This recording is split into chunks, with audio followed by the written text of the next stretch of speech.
all will be revealed very soon. But let's not delay. Let's get straight into this week's questions. First question this week is coming in from Donna.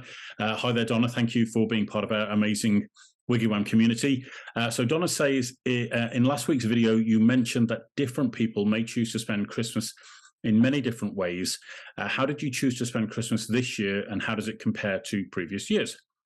Well, that's a nice question, Donna. Thank you for that. I suppose getting to know me a little bit more behind the scenes about my personal life and how I've chosen to spend it.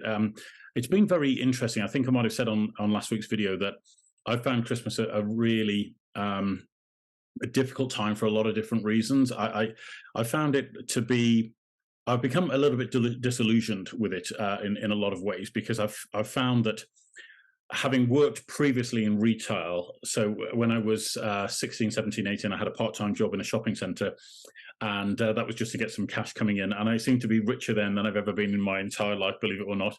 For some reason, that pay packet that you earned in that part-time job always seemed to last forever, and you could go out on a Friday, Saturday night and still have money left on a Sunday. But the point is, in that shopping centre job, particularly around Christmas, it used to be so busy, so incredibly busy with people coming in, and the Christmas music would start in sort of mid to late October, and then all through November. So by the time you got to December, that Christmas music, you know, it had kind of done your head in, and excuse me, you were a little bit disillusioned with the whole idea of Christmas and what it was all about. And as time has gone on, you know, sort of family relationships may change or alter, or different people get involved, and I found Christmas to be, as I say, quite difficult. So some of the best Christmases I've had in previous years have been when I've actually chosen to spend it alone, believe it or not. As I say, I've had some Christmases in probably the last 5 or 6 years, maybe, where I've actually chosen to just be with me and the dog, and it's been fantastic. I've just chosen to not do anything, and I've just chosen to, other than to go out and do some walking, had a really nice Christmas day, and had some really good food, watched Die Hard as a traditional Christmas movie, if you like, and actually found it a real contrast to the pressure that's put upon us to, you know, go out there and buy all these different gifts for different people.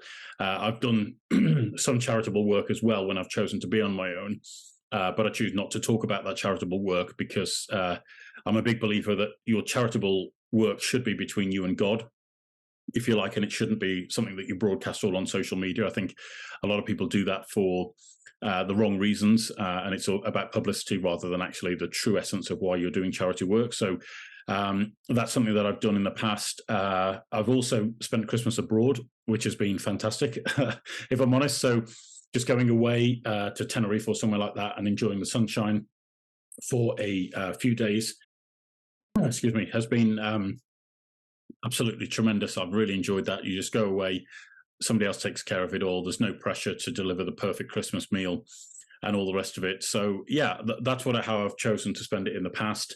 I've had other uncomfortable Christmases where I've sat around a family dinner table with people that you know, I didn't really particularly want to be with, if I'm honest, and conversation's been very strained, and I've just felt really uncomfortable. I just think, why am I doing this? You know, I think when I went past 40 years of age, I just thought, there's no need to keep doing this. You know, I don't want to be here. Why do it? Why not look after myself and be a little bit more selfish? But this year was actually really good. We had, excuse me, but this year was really good. We had family over from India. It was their first time really experiencing a British Christmas. So it was, yeah, it was really chilled. Other than being told at about 10:30, I think it was, maybe on Christmas Day, that I was in charge of cooking Christmas dinner. And yeah, some of the items that we had to cook needed to be defrosted, including the Christmas turkey, of course. So that was an interesting challenge where I just thought, okay, how do I get around that? And I actually created a bit of a, well, it wasn't a spreadsheet, but it was a list in terms of cooking times and everything else as well, and trying to get it all in the oven at the same time was a really interesting challenge. But yeah, it was very chilled and relaxed. Obviously too much food, a few drinks, nothing major, and just a bit of, you know, silly TV, Christmas movies, that sort of thing. And, you know, a few gifts. It wasn't extravagant at all, but it was lovely. It was close family. It was people around us.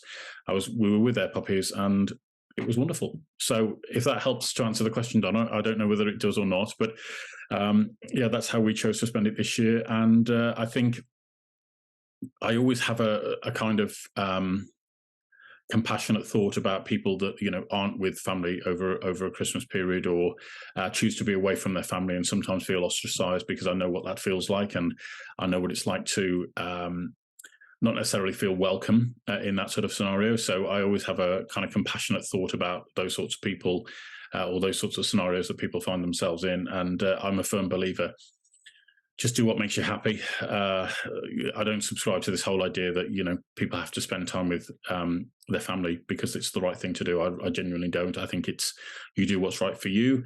You make yourself happy. You have a better impact on the people around you when you're happy. Is my philosophy, Donna. I don't know. I might be choosing something different to say to that question in maybe 10 years' time, when children and that sort of thing are on the scene. But for me right now, Donna, I genuinely believe, do what makes you happy, and you'll be a lot better in yourself, and will show up a lot better to other people around you in your life as well. So hope that answers that question, Donna. Thank you for that.